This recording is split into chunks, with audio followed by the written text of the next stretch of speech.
We are. Okay. Um, Switch back to Zoom.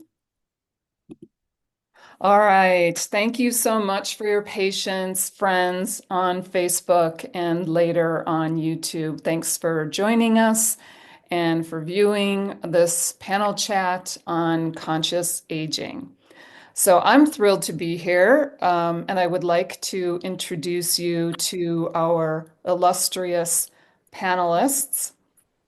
And we will be having one or more additional panelists joining us as we go. So, as we start, I want to introduce first Barb Shovers, who is the inspiration for this panel chat. Welcome, Barb. Hi, good to be here. Thank you. So, Barb, as a way of introduction, has been facilitating conversations and explorations into conscious aging for many years as a life coach, a gerontologist, and an adult educator. She is a certified seminar leader for Saging International and co-founder and facilitator of Wisdom Seekers, a grassroots organization dedicated to conscious aging. She is coming to us today from her home in Flagstaff, Arizona. And I would also like to welcome, with honor, Barbara Hilt. Welcome, Barbara.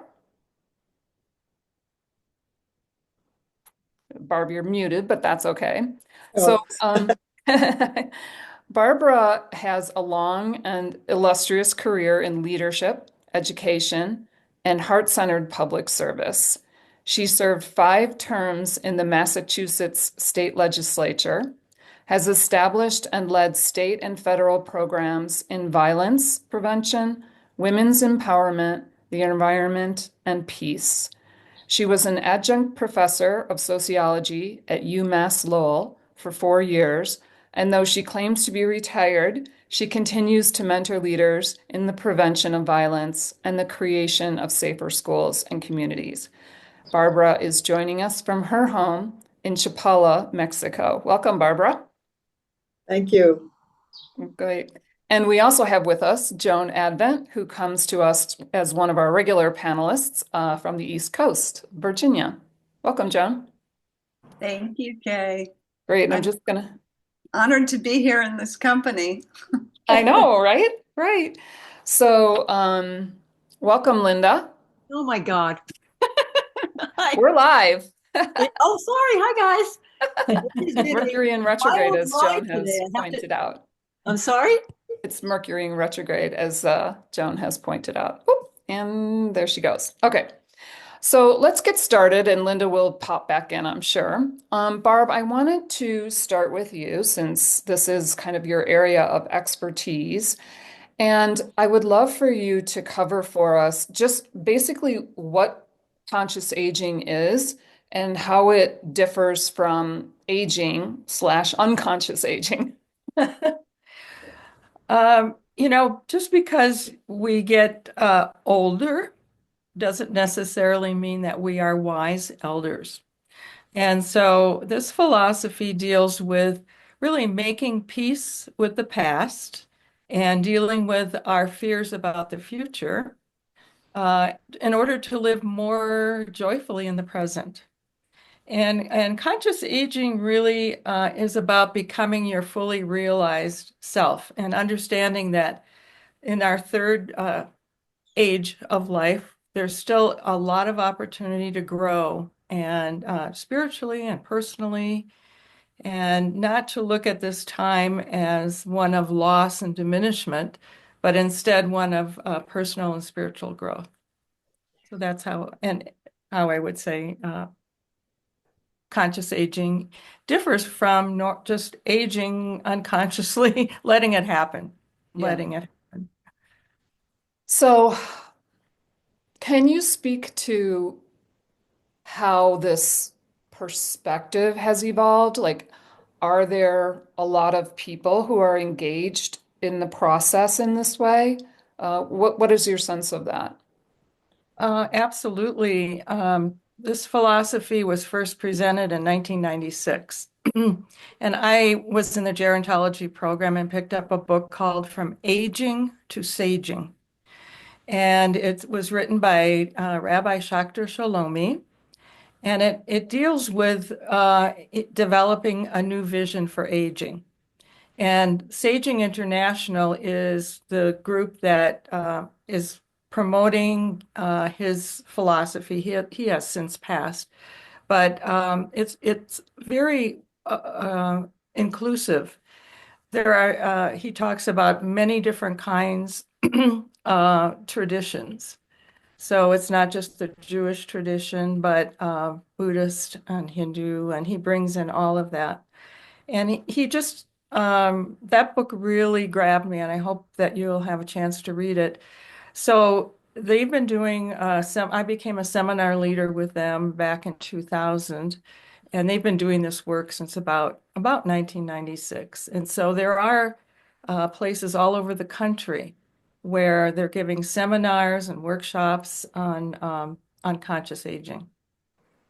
So it's widespread. That's beautiful. I love that. Barbara, if we could go to you, I'm interested to hear about your perspective on this, not just on the process of aging, which happens with or without our consent or consciousness, but how how for you the experience has been a conscious one. Okay, well, I'm Barbara number two. Yeah, my husband and I retired here in Mexico 15 years ago. At the time, I had a nonprofit, a youth empowerment services in Massachusetts. And I really wasn't quite ready to retire, but my husband is 7 years older, wanted to retire at 70. So we came here and, initially I got involved in so many things, volunteering for this and that, serving on boards and committees. But as I've aged, I've had to make choices. And because I don't have the amount of energy that I had 15 or even 10 years ago. And I knew that I wanted to focus on my spiritual evolution.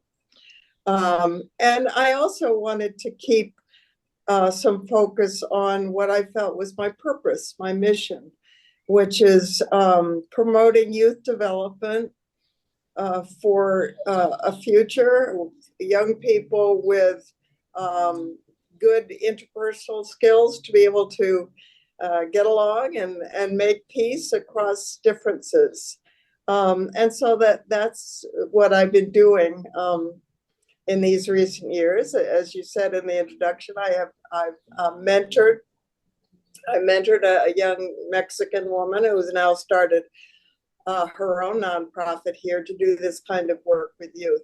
So on the one hand, I'm celebrating my 79th birthday in April and looking ahead. And I just feel a lot of gratitude for the fact that I'm still mobile. I'm still able to be active, but life has changed considerably. So that's where I am right now. Beautiful. Thank you for sharing that. And this is similar to a question I asked Barb, but I'm wondering if within your peer group, whether there has been a shift toward more conscious aging and what that looks like. Yeah, I mean, one of the things that I have kept volunteering for over these years is I facilitate a meeting on Monday mornings at our Lake Chapala Society in mindfulness, where we a group of 15 to 20 people, we meditate together and then we share our insights. And so a lot of it is about, looking back at our lives and thinking, what have I learned? How have I changed? And what am I taking from all the experiences that I've had? So that's been very enriching, to listen to other people sharing their conscious aging, and also to become more aware of where I put my focus. Mm. Do you feel like wisdom is something that is intrinsic to aging, or does one have to consciously desire that, pursue that? That's a really good question, I think. Um, I think we have to be aware and pursue it because I do have friends that are my age and that think aging is all about playing bridge and doing having book groups and doing socializing with friends, and there's nothing wrong with that. But I happen to believe that we're here for a purpose, and we have to look, and we have to not just look ahead and consider what it's going to be like perhaps in a few years if we do lose some of our abilities, but also that we have to look back and appreciate the opportunities we've had to learn and to be of service. Mhm. Beautiful. Thank you so much. Joan, I would like to ask you, first of all, what age were you when you started considering the question of aging and conscious aging? And what does conscious aging mean to you? Mm, well, I've been thinking about this, just at what age, and frankly, I think I was probably in my 30s, and I'll tell you why. Yeah. Uh, so I have been attending AA, and have been in recovery since I was in my young 20s. And the thing that really engaged me was finding a women's group when I was like 24 years old. And the average age was probably 62 or 3. So I was surrounded by a room full of elders for the most part. And when I was going through my angst of being in my 20s or being a young mother, there were always these women who were the elders for me, um, who who were older and presumably wiser and focused on their own growth and development. And since beginning my own journey in recovery all those years ago, I have been consciously on both the spiritual path and just a conscious path. So I used to think, I remember sitting in the meeting sometimes thinking, when I might be concerned about whether it was what my body looked like or what I was going through, like, this is the youngest I'm ever going to be today. Whoa. Like, this is it. And I look around the room and I feel like, I better appreciate this, and not give myself a hard time. And they were also showing me like I have choice, because there were certainly some women who I might aspire to emulate more than others. And it did initiate something. And then in my 40s, I found a book by Rebecca Latimer called "You're Not Old Until You're 90, but It's Best to Be Prepared Nonetheless," or something like that. And I mean, I worked as a psychotherapist, I worked as a spiritual teacher. So, I was supporting women of all ages. But the thing I appreciated about the book was that she began like a whole new life. At 60, when she retired, or 65, she learned to meditate. She healed herself from cancer. She had been an ambassador's wife for, many years, raised children. And so, frankly, it's always been my benchmark. It's like, well, if Rebecca Latimer can start a new life at 65, if I haven't like found my purpose yet, I have a few years because she was narrating the book at 92. So I don't know if I've answered your question. That's so beautiful. I know for myself, like being in the company of elder women, to me, there's like a certain freedom from all of the conditioning and expectations of, that false mask of womanhood that is really inspiring to me. I just love that. So for you, what would you say are some of the misconceptions about aging? For me, Misconceptions and gifts. Yeah. well, I certainly feel a freedom and a confidence to be myself in ways that I haven't uh, for decades previously. And I did just have a milestone birthday. I turned 60 6 months ago, and that was, I was kind of working with that as it was coming. Um, and I will say one of the things that I'm aware of is because of the cultural conditioning and beliefs around aging, there are uh, almost like sorry, my dog mom has something to say about this. I was perfectly fine. And then I woke up the morning, let me let her out. Maybe I'll go shift to, to, yeah. yeah. We'll go to Linda. Welcome, Linda. Thank you for joining us. Yeah, sorry about that. I was a little off in the timing, and it's been I'm sure a lot of people are having unusual experiences with timing and with life in general. There's a certain surrealism that's going on right now. For sure. It's Well, happening one of those days today. I can attest to that. Yeah.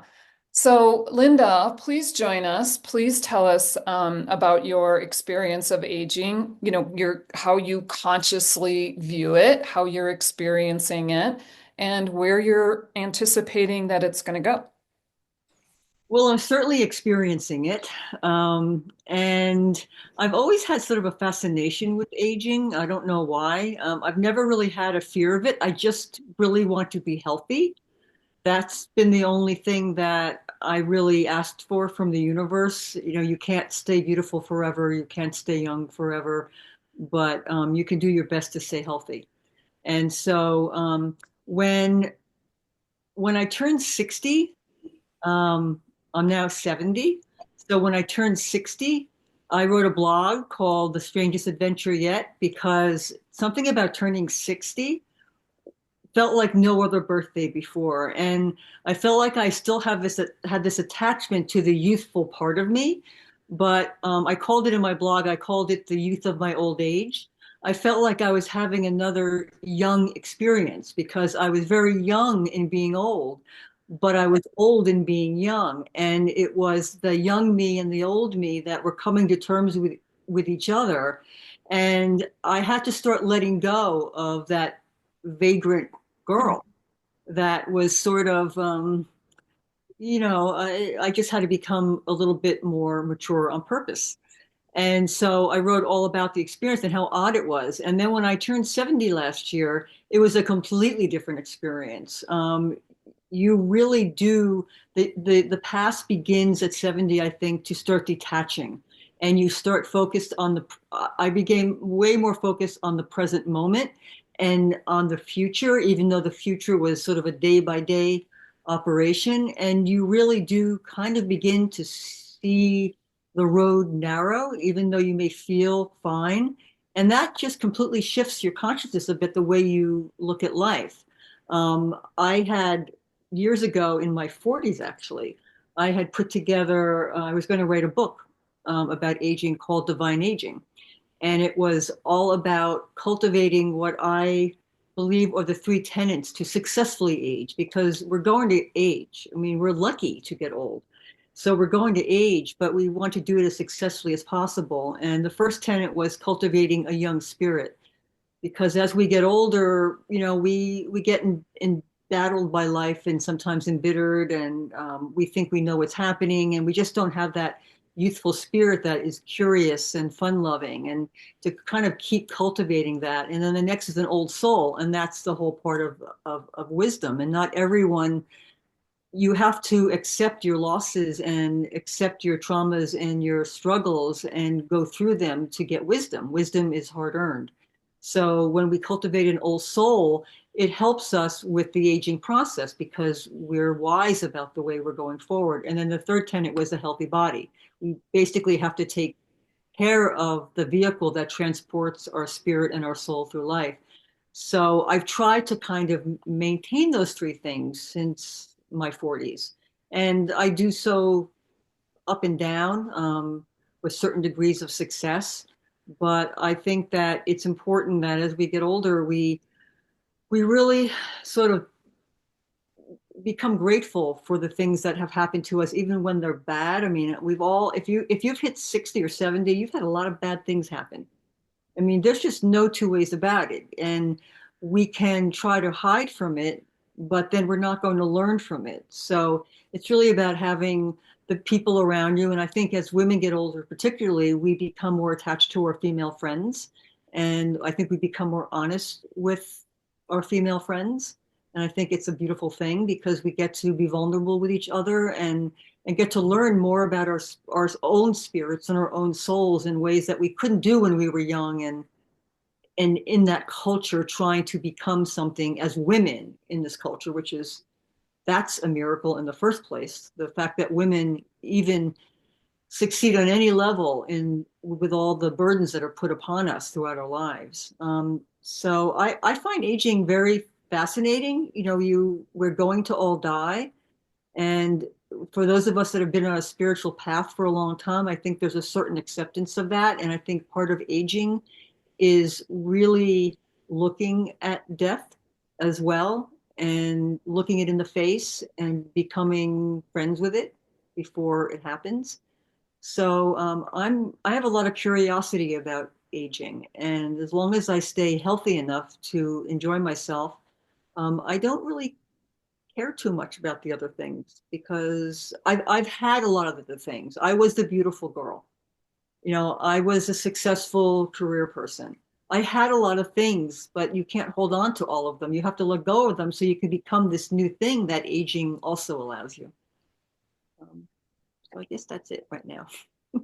Oh, that's amazing. I feel like I could end the convo right now, but I want to go back to Joan briefly just so we can finish the thought. And I think that we were talking about some of the gifts and misconceptions of aging.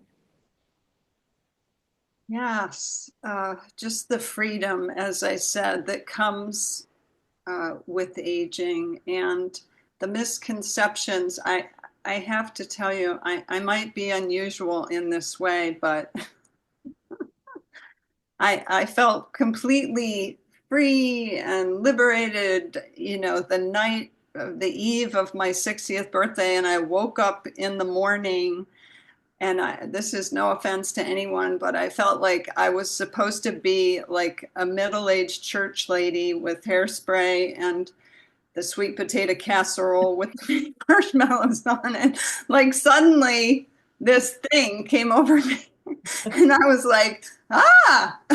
So it took a little work to kind of clip myself out of that net. And I think, frankly, there are like those misconceptions can be so powerful that they are almost like these gnats that get a hold of our consciousness and shape our expectations, our belief, our behavior. So I'll leave it with that. Yeah. Wow, that's really beautiful and powerful. When I went for a walk shortly before we came on, and I'm 64, I'll be 65 in May, and I was thinking so much about this, and you can only know aging from the place where you're at. So I don't know what it's like to age at age 80, so I'm imagining that, of course, that's going to evolve. But what I was thinking about was that, nobody nobody dies on the vine without ripening first. And I think of aging as like a ripening, and there's a certain fullness of living that occurs before dying. And the tricky part is that this is an internal ripening. To the external, you could be bedridden, you could be sedentary, you could have an illness, but that does not mean that the life is not expanding within you. And so I wish that people knew that about aging, because it will show you kind of the quality of richness and how that changes over time.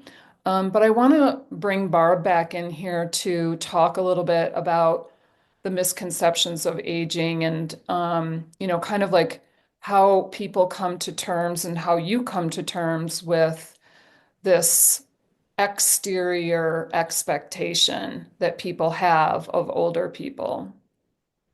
Well, I think people have mentioned some of the ways that you can really embrace your aging. And one of them is to look at role models. And we often don't see role models, but as Joan said, she was surrounded by these wise elders. And that's a really important part of looking at aging in a more holistic way. And also, you know, I'm sure as women, we may feel a bit invisible as we age. But I think we just need to find our meaning and purpose and find ways that we can contribute and ways that, that we feel vital and still learning, still growing, taking classes. I have a group called Wisdom Seekers that meets and we read spiritual books aloud. One of them was Kay's book, Dear Human, which was so beautiful. Um, and then we discuss, and then we go out for something to eat. So we have that social aspect of it as well as the deeper discussions. Because as we're reading a book aloud, we stop and we discuss. And there are a lot of misconceptions about aging that the majority of people end up in nursing homes. Well, that is not true. It's a very small percentage, and that we're no longer curious, and that's a misconception. I think that curiosity is very important as we age, and just being open to different cultures, different languages, learning a new language as you age is a really good thing for your brain. We could talk about how the brain ages, but keeping alive that excitement and thrill about the fact that I'm alive. And I do have this wonderful role model who's like 98. Her name is Esther. And she says, I can't do very much physically anymore. I can't hike. She was hiking into her 80s, but can't hike anymore. I pretty much stay at home, but I go out in my backyard because she loves nature, and I will look at a flower and I'll just study that flower for, a long time. And that brings her joy. That brings her in connection with nature. And she's got more friends than you could believe. And she always says to me, find some younger friends. Because a lot of people your age will be going. And so she has all these friends. She's got a pie group, the pie ladies group, all kinds of different groups that she's got. So I think it's just about our attitude towards it and keeping that curiosity, liveliness, and also part of that letting go of the past is doing forgiveness work. I think that's really important. And forgiving ourselves for a lot of things that have happened. And then the piece about the future is facing our mortality. I think, as Linda said, making friends with death and dying. and realizing that that is just the natural part of nature and life. And but planning it too. Who do I want to have with me as I die, and what music do I want to have playing? You can plan it out, you can script it, and that I think takes the fear out of it when we're more engaged in, oh wow, this can be an amazing experience. None of us really knows because we haven't been there. But what is it that we consciously want in our final days? And then I think just to, I think, appreciate life. That's the most important thing. Thank you so much. I've been thinking about that recently about I may have been a result of our last conversation, but kind of planning, doing a little bit of planning about what I would like to happen in my when I'm about to graduate. And I feel like I'm trying to avoid people pleasing to the very end, because I feel like I might Yes. not want anybody there and I might want complete silence. And I'm thinking like, how's this going to go over? Yeah. So yeah, interesting. Barbara, if we could come back to you with a question on um, mortality and death and dying and fear of death and dying. What is your perspective on that? Where do you feel like you still have room to grow? And what would you have to share with younger people as the inevitable hour approaches of our graduation? Yes, thank you. Um, uh, I have no fear of death and dying. Obviously, I don't want to suffer when I'm dying, but thanks to my mom and my grandfather and their experiences, um, I've always had a good, strong belief in the immortality of the soul. And but I do believe at my age anyway, even though I'm in very good health, we have to face it. We have to be prepared, put our life in order. Um, and my husband drafted a few years ago, and I updated it, what we call our administrative overview, so that if one or both of us go, it's all down in writing what my daughter will need to do to take care of our affairs and make sure things are paid and accounts are closed and all of that. So that's a practical aspect of facing death. But I really, when I meet somebody older who is afraid of death, I'm really challenged as to what to say. I will sometimes just share my experience and my belief, and why death is not the end. It's just another phase of the life of the soul. Yeah. Yeah, yeah, that's beautiful. Thank you. Um, Linda, can you speak to the topic of leaving a legacy? What does that mean for you, and how are you going about that? Um, I don't feel a need to leave a legacy. Um, I have always had a very strong sense of purpose. Um, I've always felt that I was here for a reason. I've been on a spiritual path my whole life, and as I've gotten older, it's gotten stronger and more focused. So I think, everything that I'm doing with my life now is part of that purpose, and it it continues after I'm gone in some way, shape, or form. Great. If it doesn't, that's fine too. I mean, I'm just making room for someone else to come in when I'm gone. But that sense of fulfilling what I feel like I was born to do is very strong in me. And when I feel like I'm off track with it, it does get me upset. And I probably beat myself up too much about it. But I think I have to keep going back to our soul's purpose, and get your personality out of it to a certain degree. Be the observer to your personality. And so when I do that, I realize that sometimes doing nothing is really what you have to do to fulfill that purpose.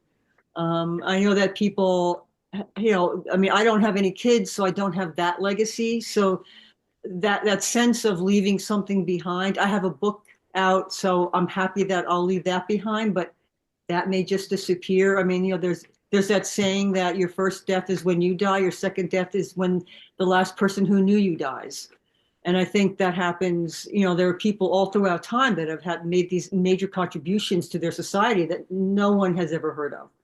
And I don't think there's a problem with that. I think, it's our soul's journey. It's such an individual, personal experience we're having. And it's more important to connect with the people that matter to us in this life and have a good time where we're doing it and learn what we came here to learn and leave behind the fumes of our own soul's experience for others to kind of inhale as best we can. But I don't really have a sense of needing to leave something behind. I'm more about bringing that into my present moment. Maybe a little bit too much now. I think, all of us, probably everyone on this, has a strong sense of purpose to what we're going through on the planet. And I'm really committed to doing what I can to assist others that are having awakening experiences and everything that's happening right now. So I think my legacy is current. It's happening right now. Yeah.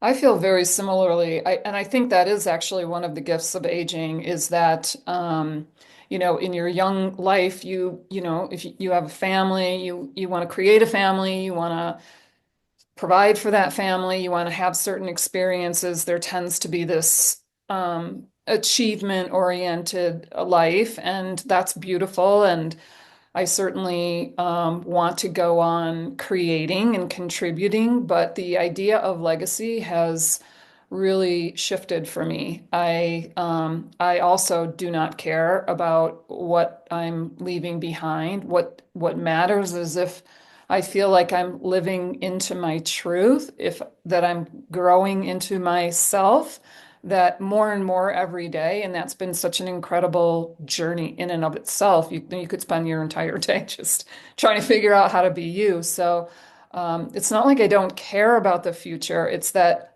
I'm consciously contributing to the best future as I know how every single day. And not, I mean, it doesn't mean that, like you said, you're not actually, necessarily need to be actively doing that. Sometimes the contemplation of it is everything. So, Joan, could you pipe in here about your ideas about legacy? Absolutely. So what I'm hearing kind of being distinguished is not so much like the ego legacy, like the legacy of fame or notoriety or even the number of people that remember our name, so to speak, but it's more the legacy of the impact we're currently having. And it can be just that person to person, like the ripple effects of how I behave in my day-to-day life or who I'm supporting and how that person may shift the way they're supporting others because of how I'm supporting them. So kind of creating those ripples or waves of change or shift. And I will say what came to me is also the idea of like the healing of my family lineage and promoting the healing. I named that I had, I have the disease of alcoholism, and I come from a family where that is prevalent. And there's addiction on both sides of the family, and that doesn't come without pain and destruction, frankly. And while my father did find sobriety in his adulthood, and I found it younger, in part because of his choice, I think there is something about the legacy of providing the healthiest and most robust version, emotionally, spiritually, psychologically, of our lineage that we can. And so for me, because I come from the perspective of having been trained as a psychotherapist and also doing the spiritual work, that is really important. And it's part of the work that I have done with others, is supporting them with reconciling, with their families of origin, or moving forward in a different way, in a healthier way, like being the person in the cycle or in the lineage to change the cycle. That's so powerful. I love that. Um, I wanted to ask you, there seems to be a correlation between one's spiritual maturation and one's comfort with the idea and reality of death. Do you see that in your practice with people? Me? Yes, Joan. Sorry. Um, I would think so. Well, here's the thing. So my husband is 12 years older than I am. So he is further down this road than I am.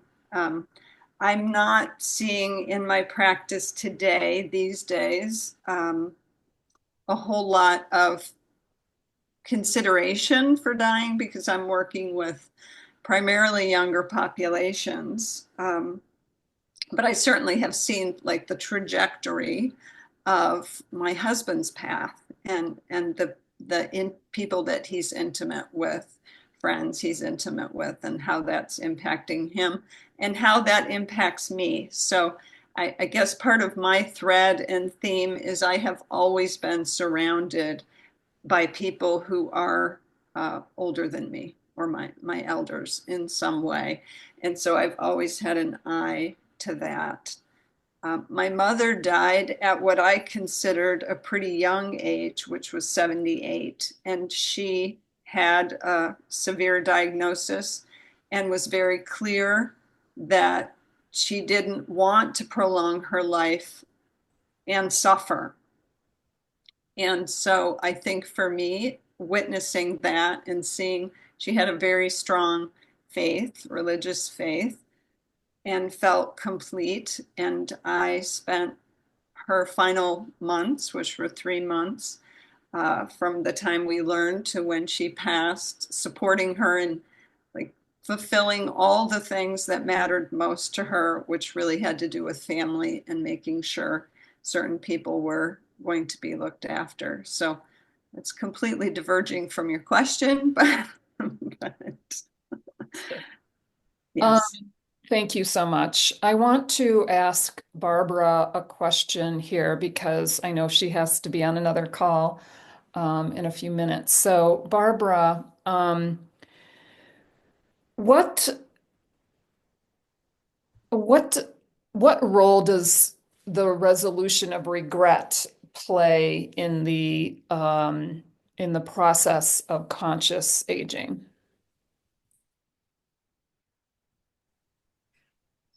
Um, well, I just believe that, we have to face what's happened in our life, and we need to forgive ourselves and let go, and be able to move on in order to feel more loving, which I think is a goal. We want to be loving towards ourselves and others.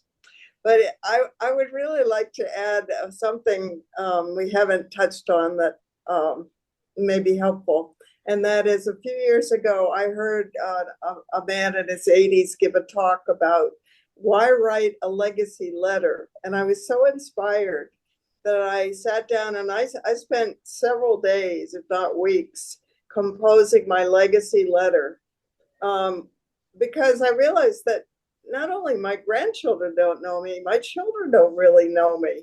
And so it really was an opportunity to put down in writing um, what my life has been about, for them to understand and maybe appreciate what I've learned. And also, I included in my legacy letter something about their grandparents and my grandparents, because it's all related. I feel, that I've learned things from my parents and grandparents, and I like to pass some of what I've learned on to my children. And the same reason I've been writing legacy for years, and I belong to a legacy writing group. I don't think I'll publish my memoir, rather a memoir writing group.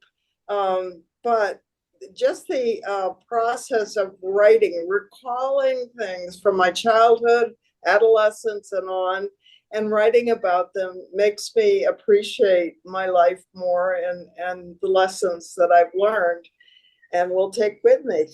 Thank you.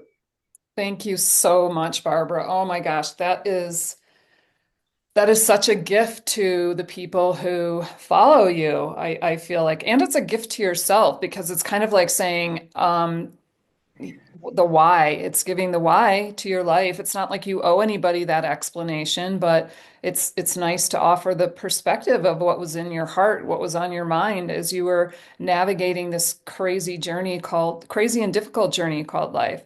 That's really beautiful. And maybe, it's going to be instructive, and maybe there'll be some surprises. That would be awesome if you threw in some real monkey wrenches that got your your Yeah, project all, up in arms. That would be I fun. think if you are considering writing a legacy letter or piece, to write down a series of questions. What do you want to ask yourself?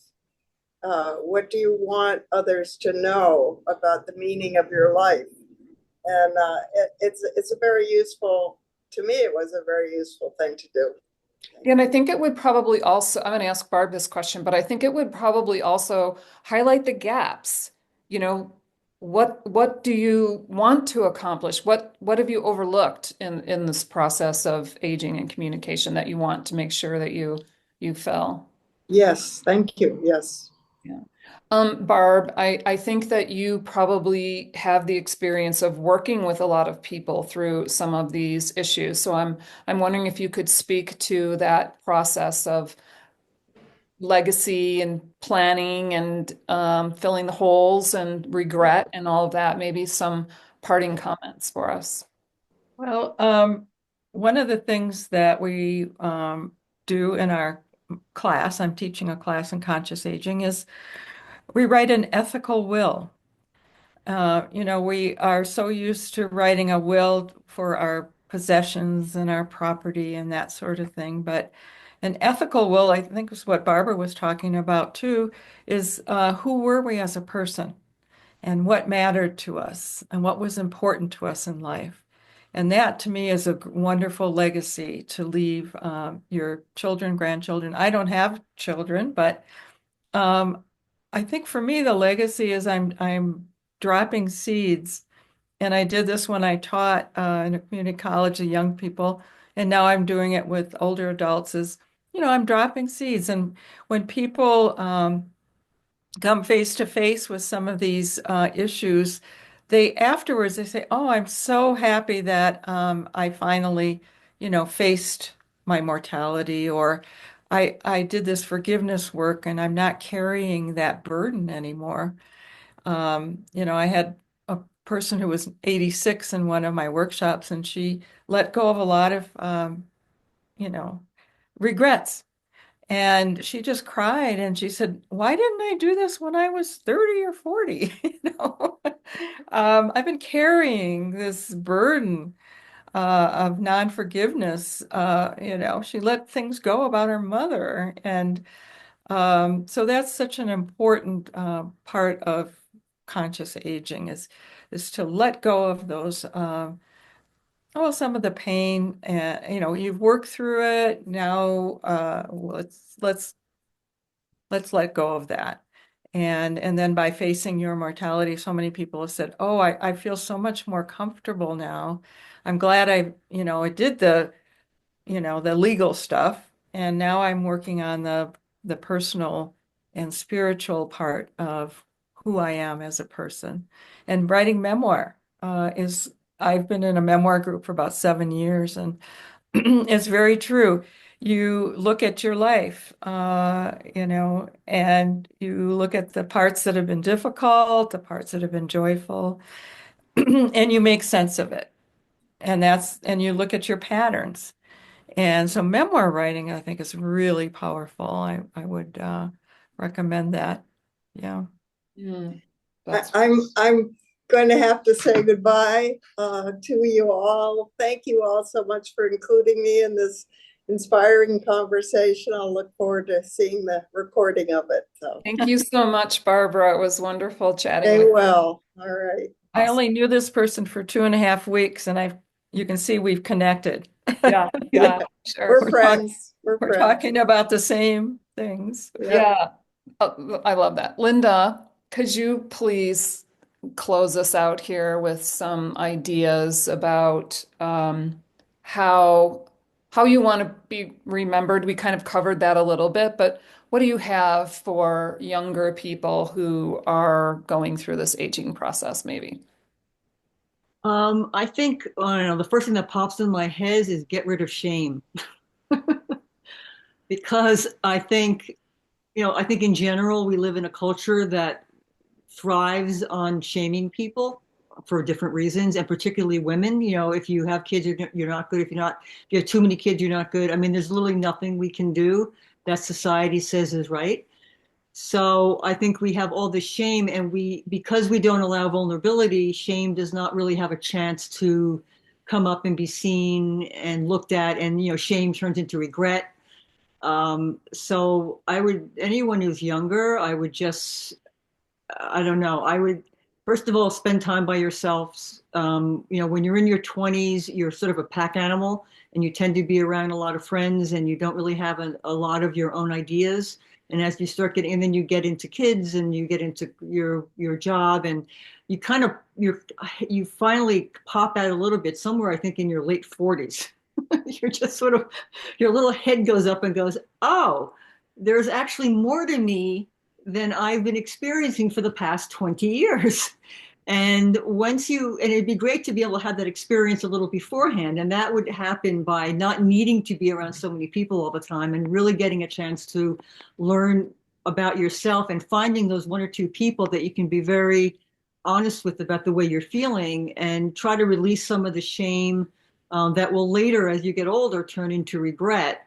But I think it's really important to stay attached to, I call it your inner resonance signature. It's that one frequency that is you alone, that you're born with. It's sort of your soul song. And as we get older, we get that it gets covered up by social conditionings and trauma and bad experiences, and we don't know who we really are anymore. And we can't really feel the beauty of our uniqueness here. And there are a lot of ways, and an awakening process tends to kind of open you up, sometimes too fast, but of ways of getting into that space that is just you again, so you can see how beautiful you are. And it doesn't matter whether you're 60 or 16, you still have that beautiful spirit, and you can begin to bring that spirit back out as you get older, so that you're not so afraid of aging, because it's going to happen whether you like it or not. And you could either sit in the front seat driving your car, or you can sit in the back seat screaming, but you're still going. So I think it's important to be around people that don't quite have the same fears of aging. And the fears we have are, it's tough not being the cutest girl in the room anymore. That's something you have to learn to get over. But then, because you're not the cutest girl anymore, you get to learn more about yourself, and you get to watch the room a little bit more, and you learn more about the world around you. So there's a lot of stuff that happens as you get older that we just have to pay attention to it. There's a lot of beauty in aging. We just, our society tends to focus on the negative. And I think the thing is to focus on the positive and interchange generations. I think part of the issue is getting different generations to hang out together and find what they have in common, instead of looking at the differences they have. And that's across the board and everything. But I think particularly women need to cross generate and cross sort of racial too, just everything. You know, we're women. We're supposed to, Yeah. we do so much together when we come together. Yeah, yeah. And I think Barb alluded to this in her last comments was that we're constantly, as we age, constantly coming into a new opportunity to experience greater freedom through some of these things. So I just want to thank all of you for joining us here today. I feel like this should be mandatory for everybody to listen to in order to live freer, live happier, more purposeful, more joyful, less fearful.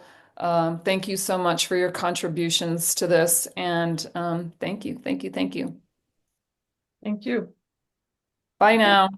Thanks for hosting. Thank you. Bye bye. Okay. Bye.